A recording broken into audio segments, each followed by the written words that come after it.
Hello, and welcome to Bit Depth. I'm Santiago Ramones. Across from me is... Jazz, hello. Yeah.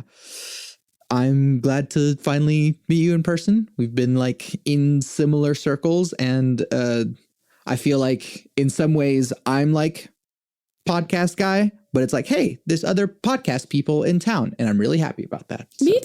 Me too. Absolutely. I feel like there's room for everyone at this point, and what a time to be alive where we're not having to fight for space, right? Yeah, absolutely. So who are you? What do you do? So I'm Jazz. I do podcast production work at a nonprofit in Oklahoma City called Possibilities. We do a lot of community engagement and rehabilitation for individuals and groups, whether that is reconciliation workshops, leadership workshops, program development, and their newest venture is the podcast platform that they're starting. It's called Breaking Ice, Building Bridges, and its goal is to create community through the use of podcast, video, any type of entertainment production that you can think of that brings people in Oklahoma City together and creates an accessible outlet for people to learn how to do this and overcome some of the many challenges that people face when trying to get into entertainment, broadcast, media, you name it. Yeah. You also do music. Yes, that's true. Yes. I started DJing when I was 18. I'm kind of dating myself here. So about almost 12 years ago, I started DJing, fell in love with electronic music when Cascade made his debut at the Oklahoma City Diamond Ballroom. And from there, I just tagged along with all of my friends, did production work, helped set up events, did all the flyer posting in Oklahoma City for just about everything back in the 2010s, and play a little bit of saxophone and ukulele to boot. Yeah. Yeah. But you also do some composition, which ends up on podcast themes. Yes, I do. I never give myself credit for the musicality behind that, because I'm sound beds. Yes, you can go buy a royalty-free one. You can rip a royalty-free one, but I actually help individuals handcraft those every time. So it's unique and something that the individuals that are hosting these podcasts get to say they help create, which is super fun. Yeah. And I really enjoy it, being able to kind of, hey, what do you want to go with? And then just hey, look, you have a unique podcast theme or just something in the background that no one else is ever going to have. That's cool. Yeah. I really enjoy doing it. It's fun, and it helps keep my chops up too, because there'll be so much time I spend just on audio cleanup that I could completely forget that I need to make music at some point to just, for my own well-being. So it's really nice to be able to interject some creativity into what usually could be a non-creative process. Mm-hmm. Yeah. So which of these would you consider to be your primary passion, or you don't even have to decide that any of these are your primary passion?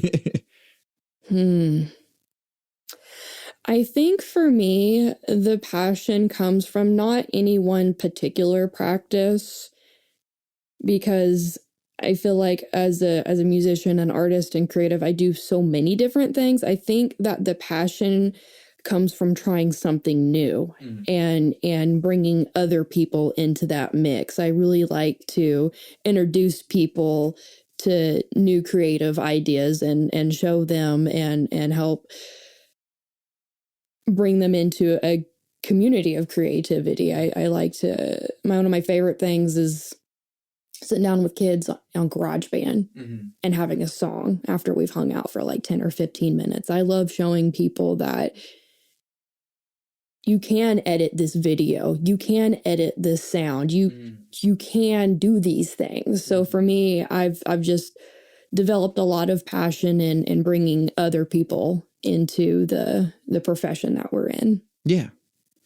How did you first get started in, I guess, audio is the bigger overarching thing? Sound, the symphony, the symposium. So I actually was, as cliche as it sounds, born into it. My father was a guitarist in a little red dirt rock band here in Oklahoma City. I can't name one because he was in so many. Sure.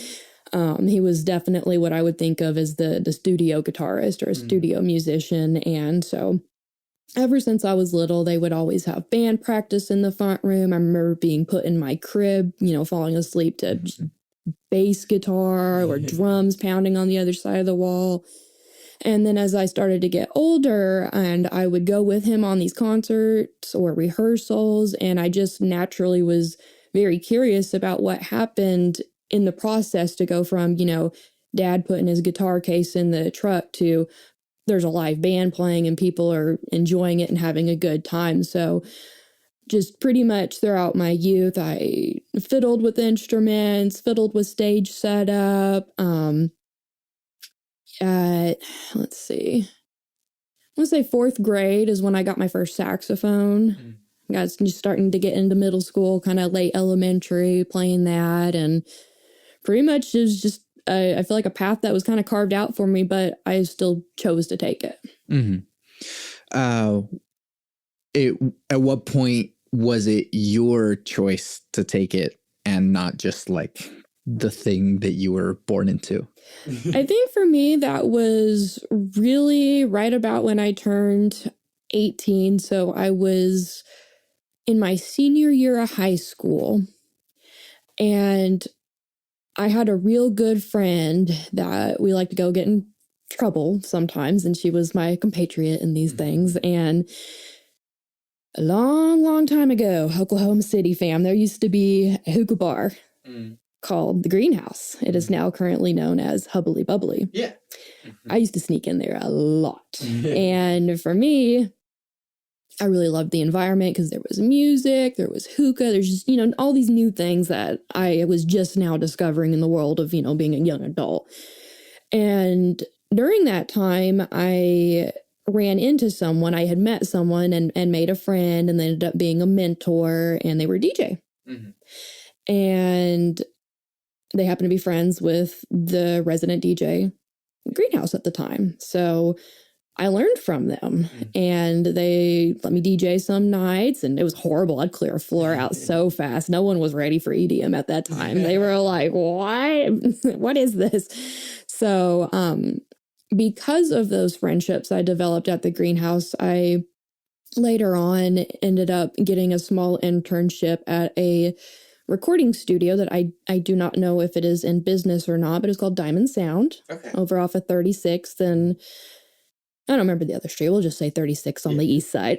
And so from there, I really fell in love with audio engineering. I fell in love with recording and getting to work with artists. I had some amazing mentors there that showed me everything from Pro Tools to Logic, Audacity, Cubase, whatever I asked for, it was there and I could learn. And it just really took off from there. Sure, I was grabbing Bobo's chicken at midnight for clients or grabbing coffee for people, but at the same time, I was allowed into those spaces where I could sit and watch and learn. And I think that's really what propelled me, just veering off the course and making my own course in terms of music and the career choice I have. Yeah. There's a spectrum of creativity versus technicality that I always discuss, especially regarding audio, which is like there's the creative side, which is like more music and just writing music or recording music. And then there's the technical side, which is like literally setting up microphones, being a DAW operator or a board operator. Where on that spectrum do you feel like you sit a lot of the time, or do you feel like you're constantly fluctuating among it?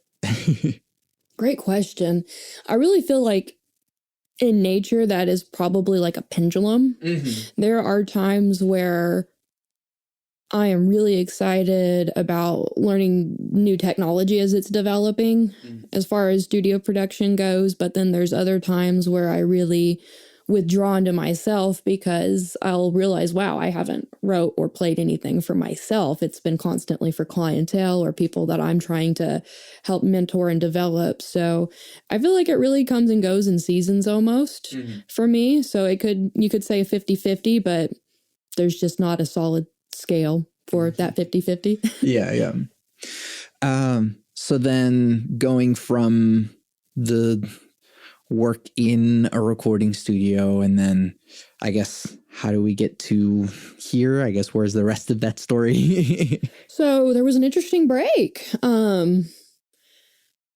So from 18, I was really big into being mentored and learning and developing and DJing and hanging out with friends that were just starting to make their own music. A lot of people from the Robotic Wednesdays gang over at camps were a lot of close companions of mine that I was learning from. And I think when I was about 22, 23, I was managing a band for a while.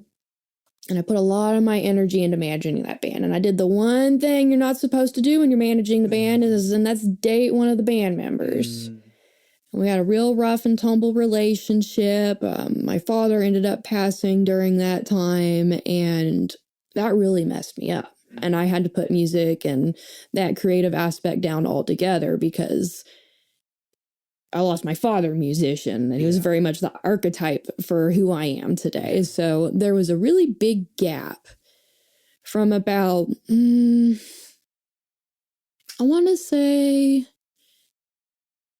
2014, because we had gotten the band in Ohio to play at Skatopia, which is that big, it's like a big skater commune punk rock music festival. So we did that. I was absolutely burned out. And then my dad had passed. And then I split up with the guys. So like all of this happened in like a year. Yeah. And then from there, I was really trying to get myself just kind of figured out. I moved back in with my auntie and uncle at the time here in Oklahoma. And really focused on just like finishing my degree. Because I had started an audio production degree in 2011. And technically graduated, but I was like missing a credit that was non-related. So in 2016, I finished that, took some online courses, and then I had also started ACM at the time. And so I finished that, got all of those degrees in 2019. And it was just kind of a gradual buildup of getting more comfortable with things. Because in 2012, I had gotten, Pro Tools certified. I was, DJing, and then all of that kind of fell off. So I had to really get my chops, or get the confidence to get my chops back up in the world. So as silly as this sounds, it started off with me getting a lot of what I consider toys.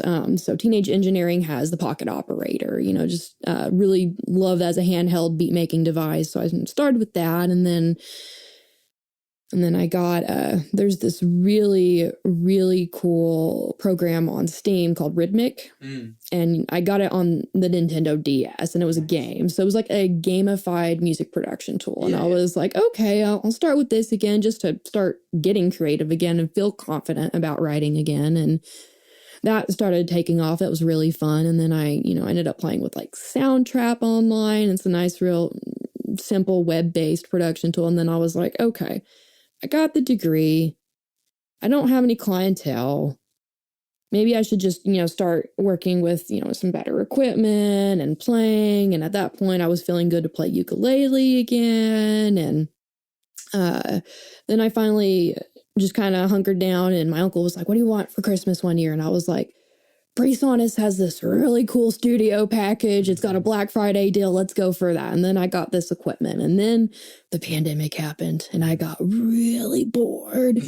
So I opened up that stuff, and it sat in my room for like 6 months after I got it. Because I was like, I don't know. What if I'm going down the wrong path? What if I'm not meant to be an engineer? Maybe I should stay in these call centers, And then I started playing with that, and I was like, wow, yeah, no, it's like riding a bike. It's all there. I just needed to switch from Pro Tools to Studio One. That ended up being the right choice for me.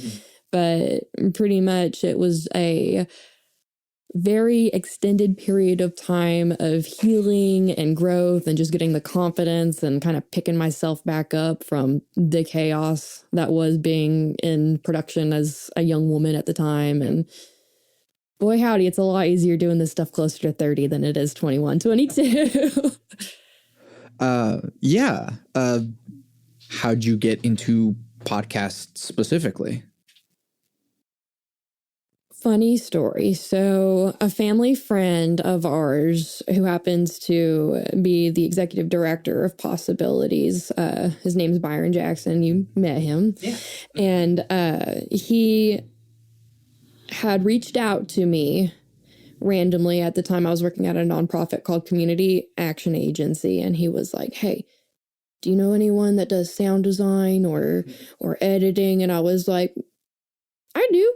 Yeah. Me. I do. And he was like, okay, let's meet for lunch. And we talked, and he was like, okay, I don't need it yet, but soon I'm going to need some assistance with studio production work and all that jazz. And I was like, okay, bet. So in November of 2021, they were like, can you do radio? And I was like, what the heck? I thought I was coming in for some light podcast work. Y'all want me to do radio? What's going on? I was like, and at the point I was feeling very confident and cocky. So I was like, yeah, let's go. Let's do it.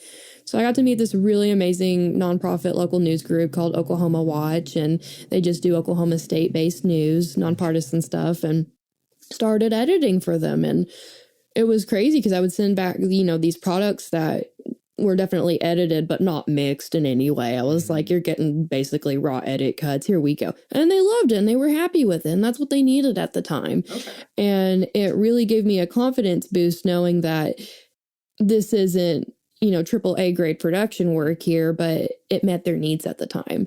And it was a really great experience because I got to grow and continue redeveloping my skills 10 years after, going to school for it. And it was such an amazing thing to happen because I got to relearn how to do everything during that time. And now, of course, we're using Ozone, we're editing, we're mastering, we're making it sound good. And, KGOUs, they're fine with it. They're like, good job, So if it's good enough for radio, it's good enough for me at this point. Yeah. Yeah, absolutely. It's a very interesting thing that even as like applied knowledge that ACM can be, and I mean, any like audio engineering type learning is pretty hands-on, is pretty like technical school anyways. There's still something very different when it's like you're doing it for an assignment versus you're doing it for people that are paying you and they like, there's some sort of standard here. And as you get to do it, you're like, oh, this is what that thing I learned in school was talking about. But like, this is what I actually am doing. Oh, yeah. I had such a unique experience with ACM. And let me tell you a secret. I never once stepped in a studio at ACM. So I technically went for the business degree there, got the bachelor, thought that would be handy. I got all of my audio engineering teeth chewed at Rose State. Okay. So they had a very short-lived audio engineer program when this professor came in from Wisconsin, developed the whole program, ran the whole program by himself, and then was like, all right, F this, I'm out. I'm going to go teach sports and do individual stuff. A really cool guy. His name was Jeremy Clifton, and he was the drummer for A Horse Called War. Cool. Yeah, really cool guy. But yeah, no, I'll never forget him. As nice as he was and as instructional as he was, he would have us set up shows. And they would be part of the academics, but I'll never forget, is that how you rap a chord? Is that no, I taught you better. This show's not going to run if y'all can't do your basic routings. It was great getting to have that experience and really know what it'd be like working with other people in the field. And then getting to reapply that almost a decade later. Sure. But then also like actually doing it and actually having people count on you and that sort of thing. And there'd be, quotas, there'd be consultations and payment involved. It puts stress on you, but in a healthy way, because you're like, okay, I'm not just doing this to show these beats to my friend or to impress some kids down at the club. Like we're doing this for real. Yeah. Business is a real thing. I guess, you and I are both making money off of doing podcast stuff.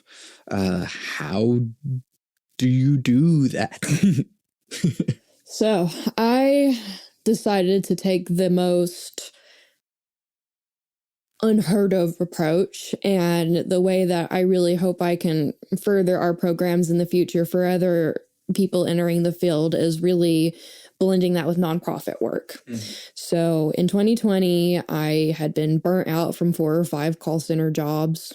They put me in a mental hospital, just stress, unhappiness. And at that point, I was waiting tables at a bar here in OKC. And then the pandemic happened and there was no more waiting tables during that time. So I completely switched over to nonprofit. And I really liked public service. We were doing community rent aid and other utility services, just general household assistance for families during the pandemic. And I really liked that. But as the year went on, we got into 2021 and whatnot. And towards the end of that year, I started to sense that, it wasn't going to be beneficial for me to just focus on pandemic relief. And I was sitting here thinking to myself, how can I make a better impact in my community and branch out from this? So at that point, that's when I was contacted by Possibilities. And the way that I was fortunate enough to find a need and fill that need was in nonprofit by providing the kind of services that we do to individuals who may have never known they could be in a studio or could profit themselves from a studio, whether that was financially, spiritually, or within their communities, lifting up other people. So it's a very niche group, but essentially what I do is with Possibilities, we do monthly workshops. We teach people the basics of hosting a podcast, the very basics of setting up a recording session and giving them the confidence to know, hey, even if I don't go on to be an engineer in the future, I can now work with them, or I can be in these spaces and not feel excluded or too novice to be taken seriously. And that has looked like mentorship, one-on-one class sessions, just having people come in and bring in their friends and family and peers for recording, and we're seeing what we can do from here. Yeah. It sounds like the core of all of this is community anyways. So, I mean, you use all your skills to help people, but it's not even so much about the skills themselves. You want to help people. Absolutely. So a lot of times when I'm telling people about my life mission or why I do this or why I'm not working in like Nashville or LA or whatever, and why I choose to stay and continue this work in Oklahoma, is because I always like to share with people, not so long ago, it was a very hard world for us to get into, as far as having to have exorbitant amounts of money to go to school, having to know the right people at the right time, and then having to look and act a certain way to be taken seriously. And I'll never forget how hard it was as a young woman going into these studio spaces and always being the appointment setter, watching the engineers' children or the artists' children while the sessions happened, or just flat out not being acknowledged. Now, I was very lucky for the few people that did take me seriously and did believe in me, and that's how I ended up being where I am today. But I wanted to make sure that no other person, no matter what age or background they're from, doesn't have to experience that anymore. We're too far into the future now for no one to be able to pick up some new recording software, pick up their tablet or whatever. Anyone can make magic happen. And that, at the heart of what I do, is what I want for everyone, is to have a piece of that magic. Yeah. What has podcasting done for you? So podcasting for me has definitely taught me some very introductory psychology. I'm kidding. For me, it has really instilled in me that everybody has something in common.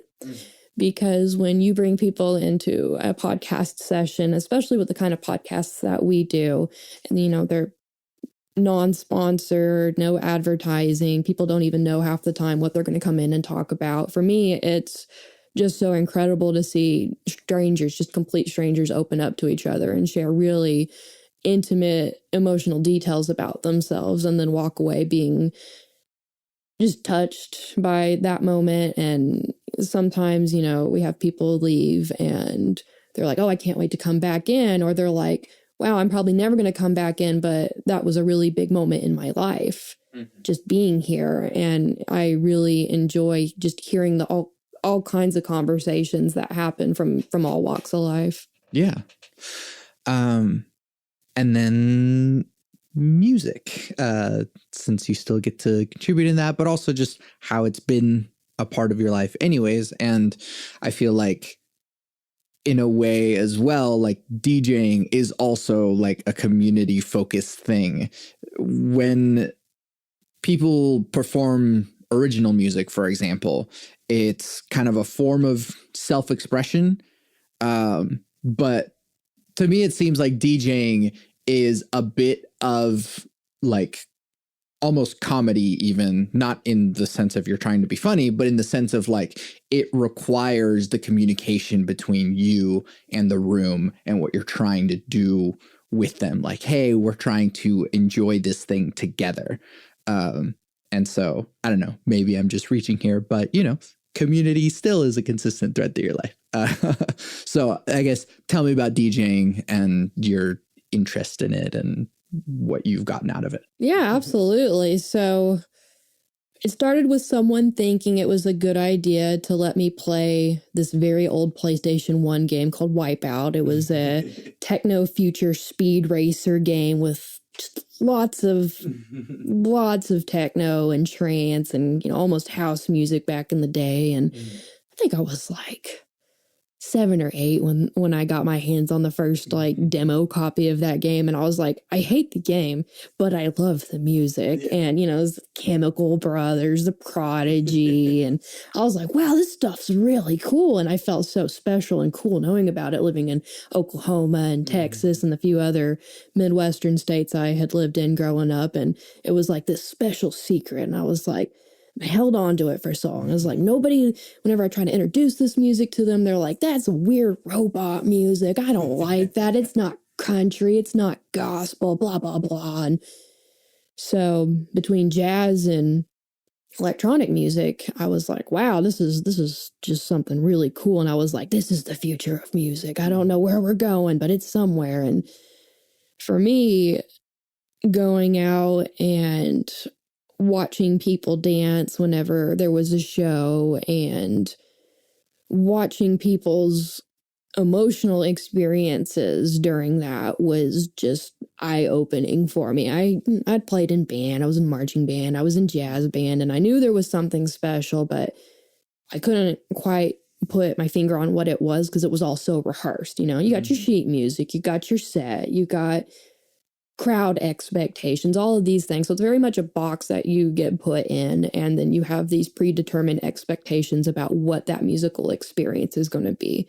Whereas if I go, you know, back in the day to Robotic Wednesday or something, you know, there could be a dude in a werewolf costume just pop up out of nowhere, or, you know, people throwing up, or, you know, just all these wild things that you wouldn't expect in hindsight. Now I totally would, but for me, it was really cool. And I think that the moment that really hit home for me was in 2017. My best friend that I had mentioned earlier that I went to go get in all the trouble with, she had moved to Florida and she had her kid. And, you know, we were obviously older at the time, but she invited me out to EDC in Tampa. And I was like, you know what? F it, I'll go. This is going to be great. And so I went and had the time of our lives, but something really cool happened. And while we were out in the field, I don't remember which stage it was, but someone had a big skein of yarn. And I was like, what the hell are they doing with that yarn out at the festival? I've seen all kinds of matters of, you know, weird stuff out there, but someone got this yarn and they started unwinding it. And I started noticing, I'm like, whoa, that's not yarn. That's Halloween spider web. Now this is even weirder. What is happening? So this guy gets this stuff and he starts spreading it out. And, you know, it's just, you know, what you see classic, like white Halloween spider web or whatever. And he starts handing it to people, not in separate clumps, but it's all still connected. And over time, more and more people started handing the web to each other. And I eventually got a piece and I'm like, what do I do with it? And they're like, just hold on to it. You'll know in a minute. And so like at this point, you've got like 20 or 50 people all holding this spider web. And we're all holding it above our head. And it's like a giant net above all of us. And the music's going. And then the person who originally started, you know, the whole process was like, okay, you can tug on it with your fingers now, do whatever. And so everyone starts dancing and just kind of pulling it with the movement of their hands. And I'm like, this is really cool. Yeah. We're all interconnected in this moment and feeling what each other's feeling. And, super, super cool moment. And I walk away from that and I was like, okay, people don't really go to the festivals just for the music or take their pictures or, the fashion shots. They just want to go be one with people. And I was like, that's what this is about. And I'm here for it. Yeah. Yeah, there is something that, especially in a festival kind of experience, that like being one with the ocean of bodies, and that web thing is kind of an even better like example of like you're literally connected in this literal web, but also a figurative web with everyone. That's absolutely that's really freaking cool. And I'm actually really excited because I bring that up just because that memory was only fresh in my mind a couple days ago. And the reason why was because I was looking through some photo albums of the work at Possibilities. They like to document and archive group work. And I saw a picture of a bunch of people in a conference room, and they were all holding string. And they were doing the same thing in a business setting. And I was like, I gotta bring this back. I need to just go randomly do this everywhere I go now. So good happen chance. Yeah. Why any of this? Why music? Why audio? For you? I think for me, it was definitely a way to understand my senses a little bit more, be more in touch with the way that I experience and perceive reality. So I grew up with two siblings who are on the autism spectrum, and I'm the eldest, and that was really hard growing up. So they, back in the 90s, living in Oklahoma and Texas, and there was hardly a diagnosis, there was hardly any treatment, and there was hardly any empathy for families growing up with family members on the spectrum. And one of the hardest things that I had to grow up and empathize with and learn to understand better was just the topic of sensory and how we all experience it differently, whether we have lost senses or they're impaired by any means. And especially with my siblings being hypersensitive to things, something as simple as the dimness or brightness of light in a room, or whether the sounds in that room are overstimulating. So for me, growing up, I also had to recognize in myself a hypersensitiveness or hypersensitivity to these things, and also be like, wow, okay, well, while I might present as a neurotypical individual, I have a really keen ear. And I had just noticed growing up, I don't have perfect pitch, but I have a good relative pitch. So for me, being able to hear these different things, the sensitivity of being able to even hear LEDs and intonality between instruments and, just those very small details that a lot of people take for granted every day.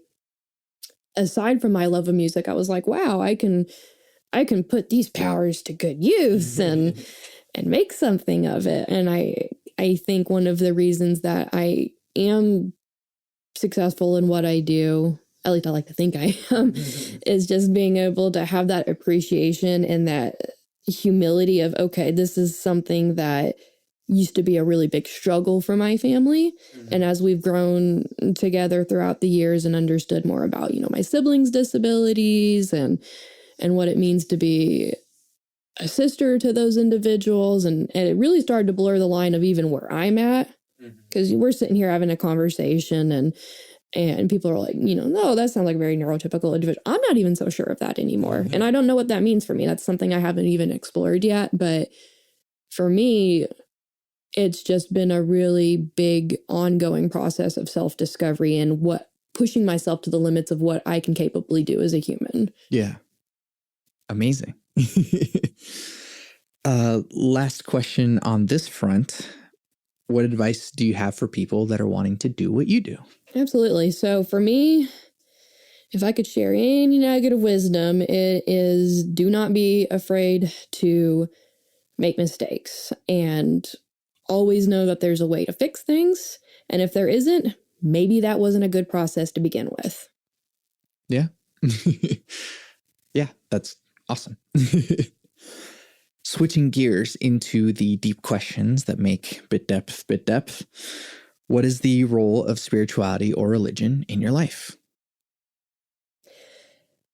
I have been waiting for this question. So I was very intentional with not listening to too many episodes, or at least getting into them too in depth, and not reading too much ahead. But it's a really great question, even for myself, because I don't actually identify with one individual religion or spirituality. Mm-hmm. So for me, I grew up in a very conservative Southern Christian home, and that had some nice things tied to it, and it had some not so nice things tied to it. I ended up being adopted by my aunt and uncle who had completely different takes on life. I went from this one firmly grounded system of belief to, hey, I think Buddhism and Quakerism are kind of cool. You want to learn about them? Mm-hmm. And so for me, that really set off a chain of events that made me question what it meant to have religion or to follow spirituality. And even to today, if someone was to ask me, what's your denomination? What's your faith system? Mm-hmm.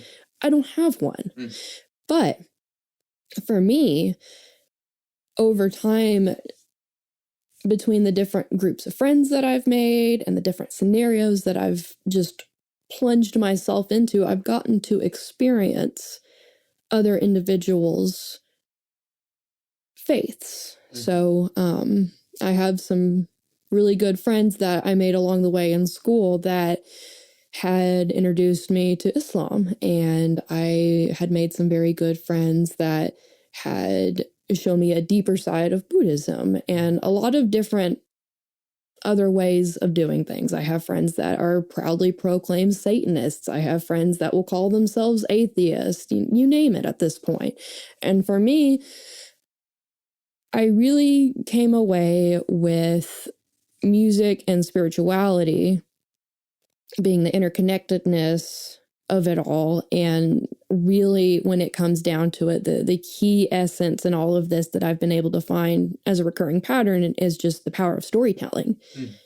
Because what is any of our faiths, religions, or beliefs without some sort of story attached to it? Yeah.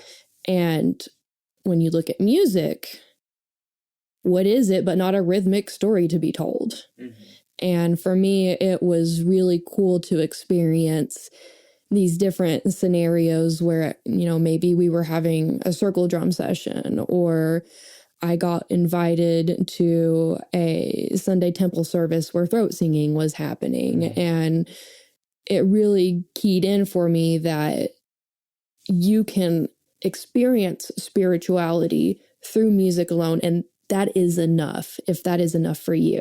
Mm-hmm. And for me, that's where I'm at personally. I think that being able to bond with other people and share stories with each other through music is its own way of finding and experiencing God. And I think that's a beautiful thing to have for musicians and people that are in proximity to musicians or creators. Absolutely.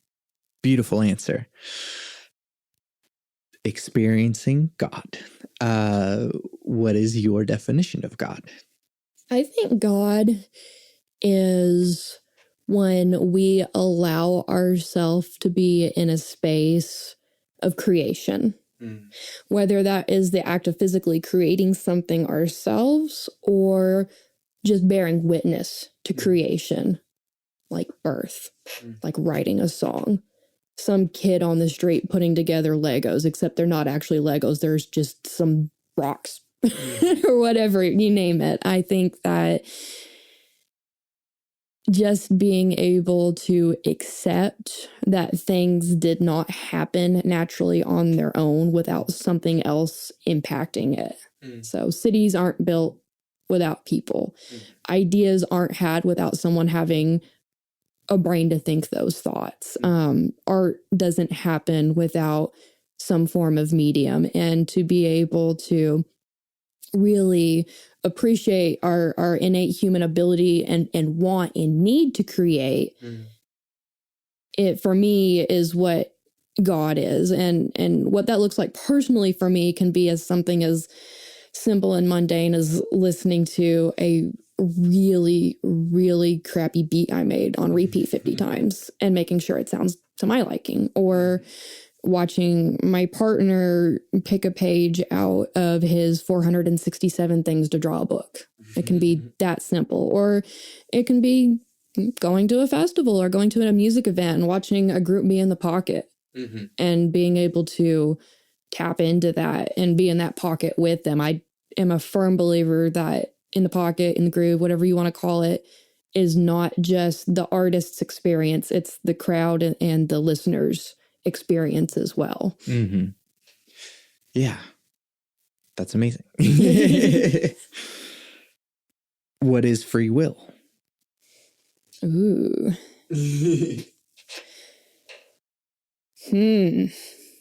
Questionable take. I think free will is the ability to accept that maybe we don't have free will. I think being able to choose to accept things as they come and to relinquish control is the truest act of free will. Because if free will was something placed on you from the get-go, you didn't have a choice in that matter. So for me, I think it's just the ability to invite, release, accept, and acknowledge everything that's happening to us on a day-to-day basis. Awesome. I love that take. What do you think happens when we die? So I had cancer at 18. I had a 1-pound cyst removed from my neck. And you're like, where are we going with this? So I had to face the concept of mortality at a very young age. And I did not have a lot of support going through that. I had a very atypical experience with cancer. Basically, they were like, oh, you have a giant cyst in your neck. We're going to take it out. 2 weeks later, oh, we get the results back. Yeah, that was actually cancer. You dodged a bullet. Except I had it for 10 years and didn't know. I just had like a thyroid goiter. So took it out, it was gone. And they were like, you're fine. Carry on and live life. And then freshman year of college started. And I was like, what am I supposed to do with my life? This part, I don't know if you'll want to choose to keep in the recording or not. But during that time, I was very much in a pit, a spiral, just a state of discontent and unhappiness and unsureness about what it meant to be alive or not alive. And then one of my classmates had psilocybin, aka magic mushrooms. And for me, I was like, I don't know if these are going to help me, but it certainly can't hurt. I felt like at my rock bottom at that point, and I was like, nothing can be worse than having cancer, right? So I tried that out, and I don't know what kind of dosage I got at the time. It was probably something way too much for my little itty bitty child body at the time, but had a massive dose of magic mushrooms, and I thought I was going to die. And I was so sure. I was like, I've done it. I've killed myself. My parents are going to hate me. I'm that kid that ate mushrooms and died. And during that time, like, I was so sure I was going to die that I actually had made peace with my little messed up, inebriated state of mind. I was like, okay, whatever happens, it's going to happen. I'm ready. I'm here. I'm accepting it. And I don't know if just in my little fizzled out brain or deeply spiritually, something happened. I don't know what, but for me, I felt like I was able to have a very temporary glimpse into like what would maybe be just the act of dying or the beginning of death. And I think for me, the long-winded answer to this question, when we die, I think that, how do I word this? I think nothing and everything happens at the same time. So the non-spiritual side of me, the clinging to logical happenings and physics and the world of science as I know it and can quantify it as I am like, okay, we decompose, we go back to the earth. Maybe some mushrooms grow, I don't know. But then at the same time, everything happens. Your family's affected. There are business decisions that need to be made on your behalf, items that need to be bequeathed. And I think from there, it really comes back to the storytelling, because in a lot of different cultures and beliefs, as long as that individual's name is still spoken and that person is remembered, they can go on forever. You know, in my house, we're a blended culture house. We have a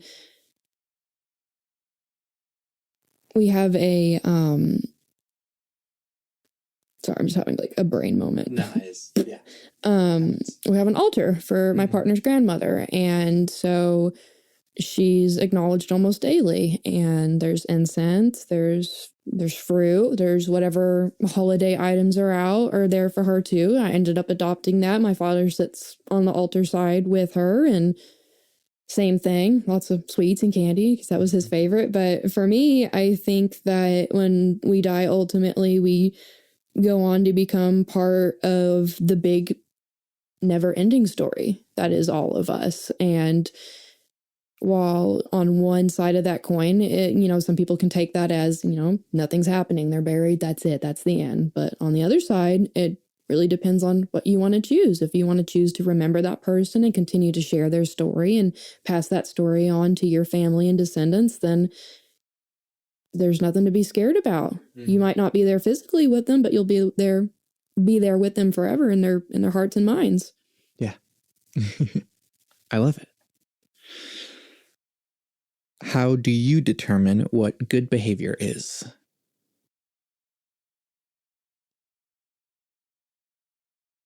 I'm squinting. I'm squinting as a person that grew up living conventionally through bad behavior as deemed by society.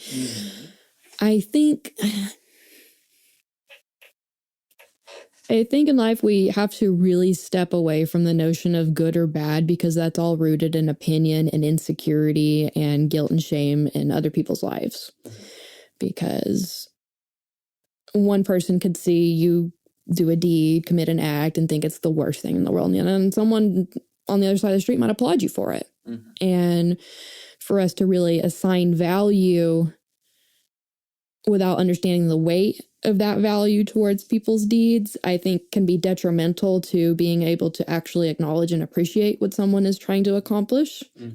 So I think ultimately you have to really look at the intent behind the action. For example, we can talk about drug use, and not to disclose too much, but I also work in social work for some case management and other services for individuals, mentorship, referral, you name it. And one thing that I always take with me and like to share with the people that I'm trying to help is I'm not going to judge you for what action you're doing. I want to talk to you about why we're doing it. That could be drinking, that could be hard drug use, that can be hitting your spouse or whatever. And me being able to take the ability to look at it from the outside and not assign my own personal bias to whether that action was good or bad, and try to work with the individual to uncover why we're doing those things and how that's impacting other people. At that point, we can really look at whether it's quote unquote good or bad, and if it's serving the person and the person or the people they care about. And for me, if we had to say what is good behavior, I think good behavior is any behavior where we know the true intent of it. Interesting. I like hearing all of the variety of ways that the binaries that are inherent in some of the questions I ask are questioned, which is kind of my goal. Like, I want people to escape the question. Then how do we reduce the division between people, if that is a goal of yours? I think really it is at the heart of things finding that common ground between people. For example, one of the podcasts, our kind of flagship series, is Breaking Ice, Building Bridges. And sure, that's a fun and catchy title, but we really strive to take people from complete opposite ends of the social spectrum, whether that be political view, race, gender, whatever you think that could be a potentially chaotic situation. Like, oh, you put this person with this person in a room. Oh my God, are you insane? And we're like, yes, we did do that. And we did that with the intent to try to break down those barriers, because one of my favorite phrases that I've heard lately is that it's hard to hate up close. And no matter how much preconceived bias, fear, hate, or any other negative feeling that we might have to that person completely begins to disintegrate when you're forced in close proximity. And that's because they start talking to each other and they start sharing their stories. And at some point during that conversation, it might happen in the first 5 minutes and might happen several days, weeks, or months later, but those two people are going to find something in common that they've experienced. And whenever we start to really talk with and acknowledge and experience each other in these settings, we learn, hey, I'm not alone. Maybe they went through that thing I went through with too, or maybe the way that I feel about this certain thing might be how they feel too. And the more you talk with someone and the more that you get to know them, those barriers just start to melt away. Mm-hmm. Thank you. Do you believe humans are evil by nature?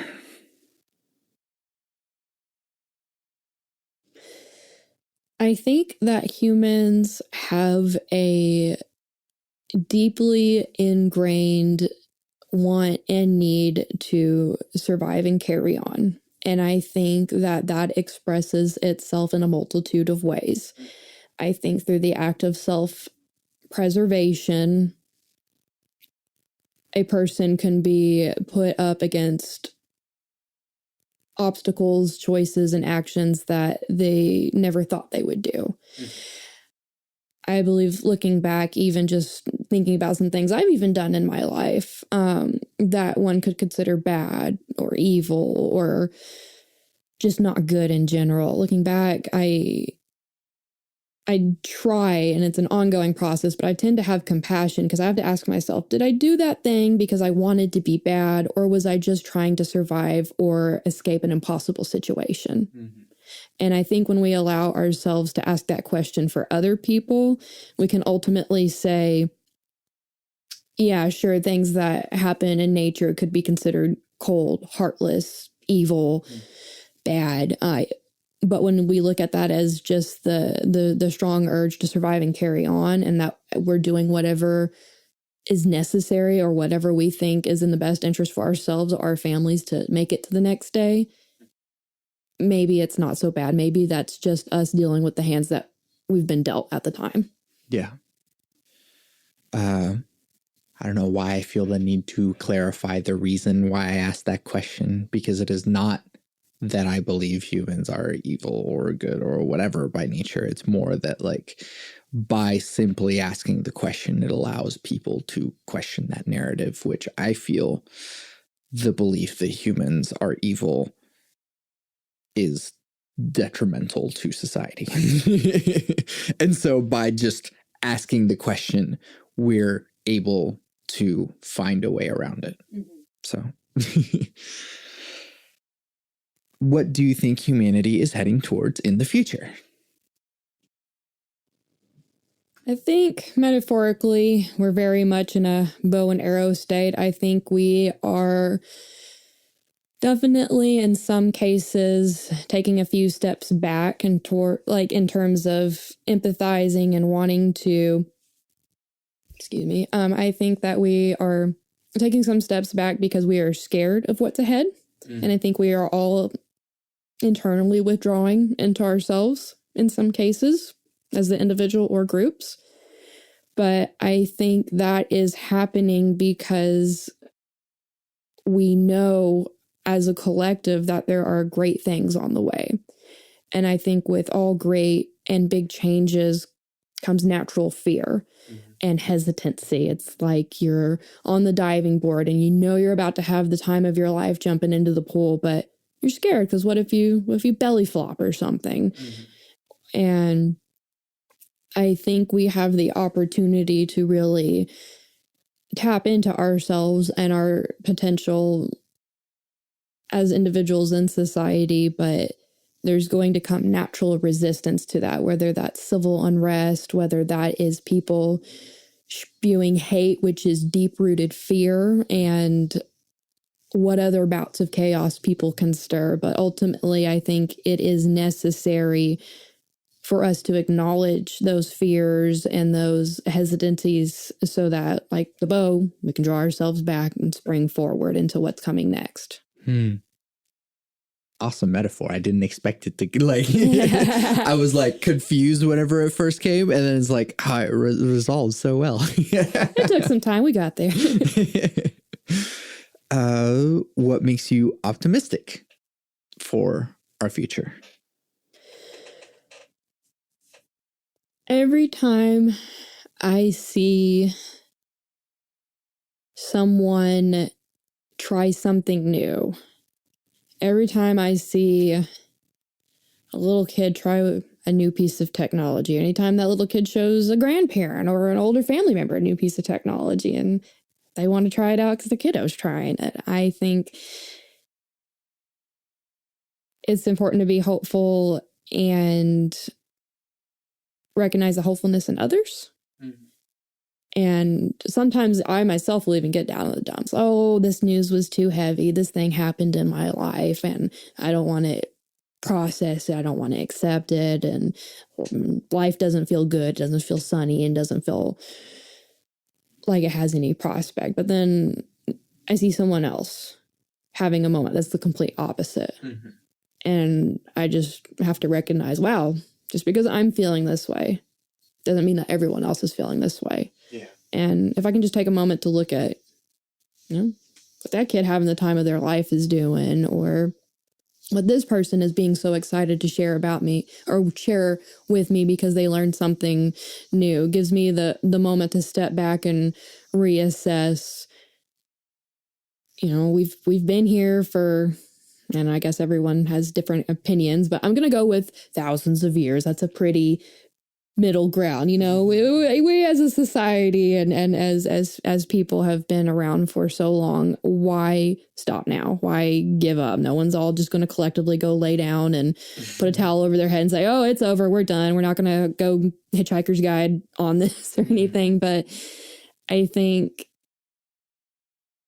if there's a before and there's a present and there's a now, there has to be an after. And if we can't acknowledge the after, how do we get there? Yeah. Cool. What else do I got? Yeah. What makes you content?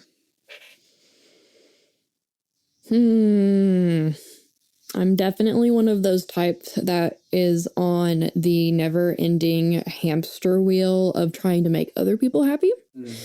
So for me, contentness really comes from being able to experience myself in calm, quiet, still settings. So that has taken a lot of interpersonal work for me to even just be able to sit on my couch on a Saturday morning with like some tea and a journal and just be able to be right there, or even not have the journal, just sit, to just sit there and be. So with me, just trying to hone that skill and build that kind of muscle memory, I've found that I've been able to really experience contentment without needing anything else and just being okay with me, myself, there with nothing and nothing happening, and that being okay. Beautiful. When will you be satisfied? That's a good one. I think I will be satisfied when I am on my deathbed and that my only regret is that I didn't give myself more things to regret about. I know that's a morbid take, but I think for me, if I can try to live my life to the fullest that I'm capable of and within reason and live that life well, and hopefully I get to experience being able to process dying.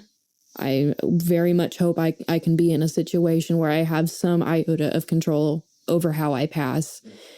And I think at that point I will be like, okay, show's over, pack it up, let's go.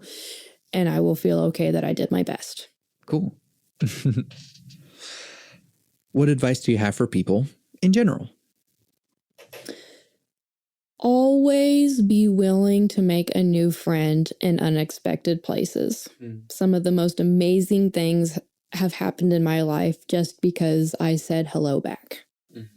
And I think we don't give each other enough chances to form new meaningful connections with each other due to fear, due to self-doubt and shyness in general.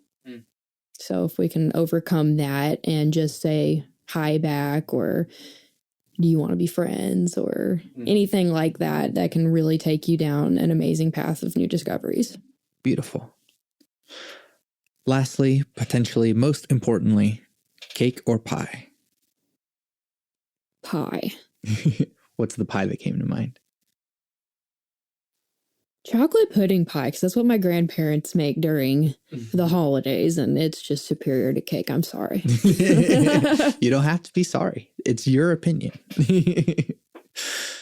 Jazz, thank you so much for doing this with me. Thank you. It was really fun to be on. I enjoyed your studio. I enjoyed the setup. I can't wait to hear how it turns out, and really excited to be here. Thank you again. Yeah.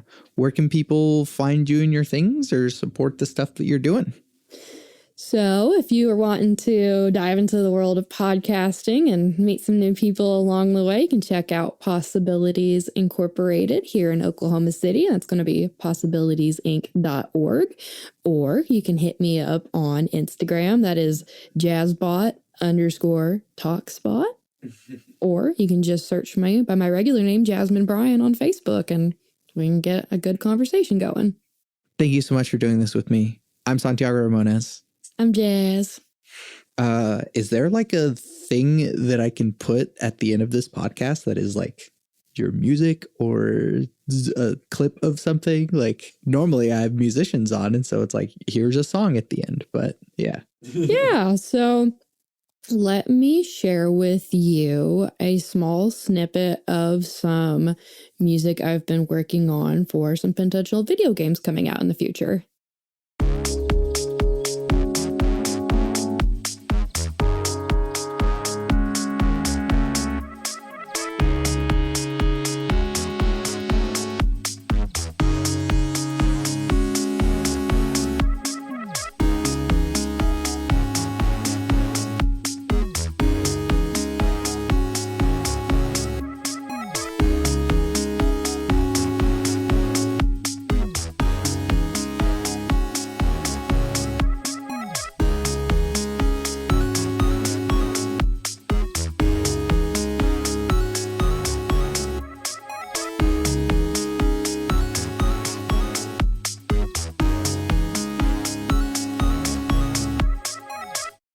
You can find everything that I do on my website, santiagoramones.com.